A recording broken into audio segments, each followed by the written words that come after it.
Oh God, is this how I die?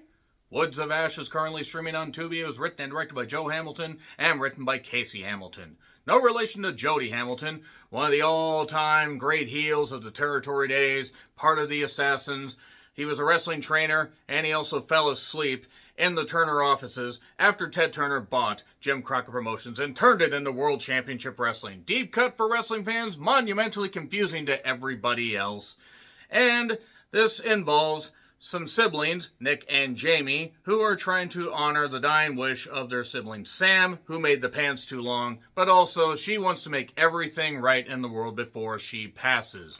They're being pursued by a criminal boss named Terrence and somebody named Mickey. Oh, Mickey, what a pity. You don't understand how to act to save your life. You don't get a hand. Oh, Mickey, what a pity. You don't understand how to act good, Mickey. Oh, Mickey, Mickey, Mickey. Don't break my heart, Mickey. Did I screw up the lines? Probably. Do I really care? No, I really don't. Shrieking, bewitched noises.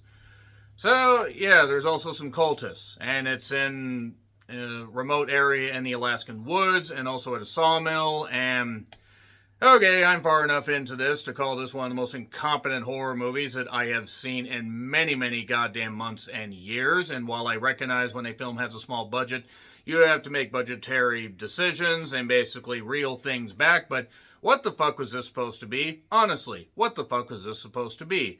Levels of incompetence on top of levels of incompetence heaped upon more fucking incompetence. If you thought The Final Sacrifice was incompetent and cheap, if you thought Manos the Hands of Fate was incompetent and cheap, baby, you ain't seen nothing yet. Woods of Ash, while I wish nothing but success for everybody involved, when a film is bad, and this is bad, this is incompetent, apocalyptically bad, full of levels of ineptitude, the likes of which I haven't seen, well, really outside of a few films. I mean, The Rule of Jenny Penn was really goddamn mean-spirited, but at least that had a budget. This is cheaper looking than fucking Piglet.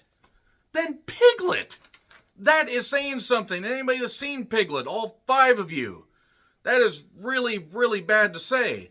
Woods of Ash at least had a neat little idea, but I don't know what the fuck this is supposed to be. It was just badly edited. There were weird shots of special effects for no reason. And the cultists in this basically end up acting worse than the goddamn, wives in Manos the Hands of Fate, or the cultists in The Final Sacrifice.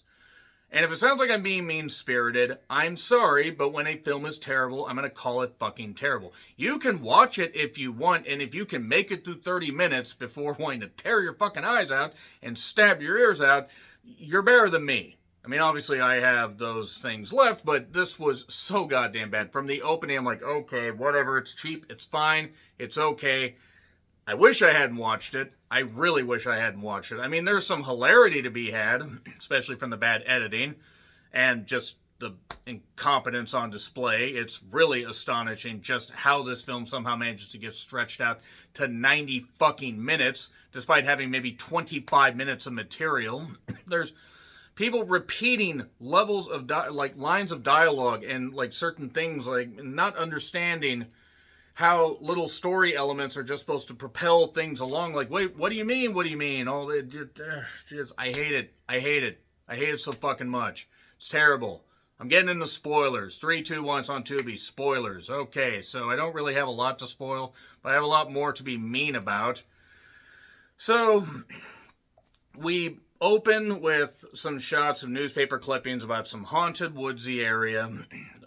Point Mackenzie, I believe, is the name, and it's haunted by evil. Possibly. Maybe. Okay, not the worst intro. That's fine. If you have a haunted woodsy area, okay. And then after seeing the newspaper clippings, it turns out that the ex-boyfriend of Sam, who made the pants too long, is chained to a tire in the back of the van. He's also played by Joel Anderson, as it were.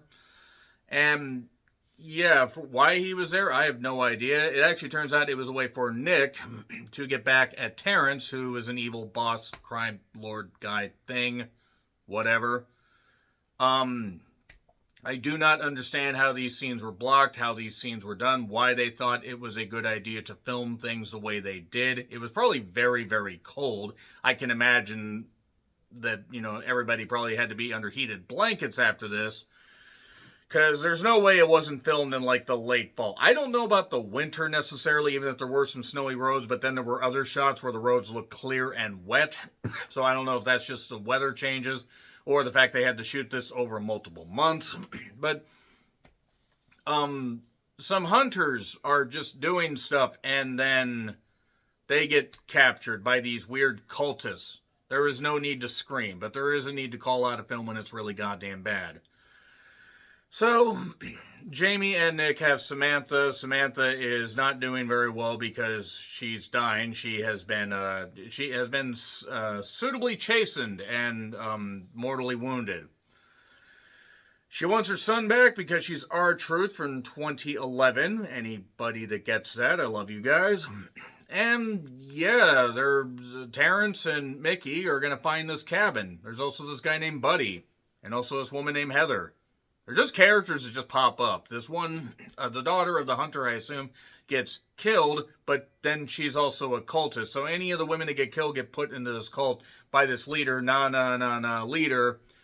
And if you can watch this movie all the way through without wanting to skip the large parts of like just slowness, like you're probably one of the like 0.1%, because you will want to just get through this as quickly as possible. Nothing ends up happening, yet they insist that things end up happening. And cultists are all over. The hunters end up getting captured. Terrence and Mickey are the villains. Not very good villains, by the way. And I want to reiterate, I am not knocking the actors as people. But when there's bad line reading and there's bad acting, it needs to be called out. Was everything just done on the first fucking take? It had to have been, because there's no way that anybody would have thought that this take was actually fucking good. The acting, the line reading, the editing is horrendous. What is with the night vision stuff of this guy digging a little bit later on? What is with the bad Windows Movie Maker 95 special effects of shots of the woods and everything? Why? Why? You could have just cut that shit out.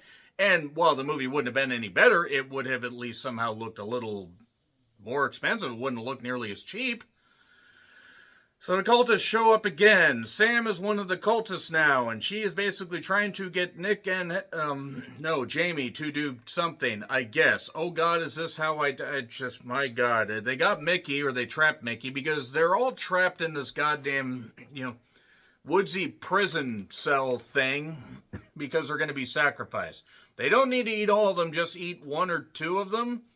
That's revealed later on. And Steven's attached to a tire. He runs into the daughter of Brett, one of the hunters, I think. I think one of the other ones is named Darren or Daryl. I don't really care. So, also, there's a son that they're trying to get. Why are they trying to get the son? Why did the son end up out there? Was it from Terrence? Did the cultists kidnap him? Did he run out there on his own to get away from all these fucking idiots? I would go with that latter option, because I'd want to get a fuck away from all these idiots.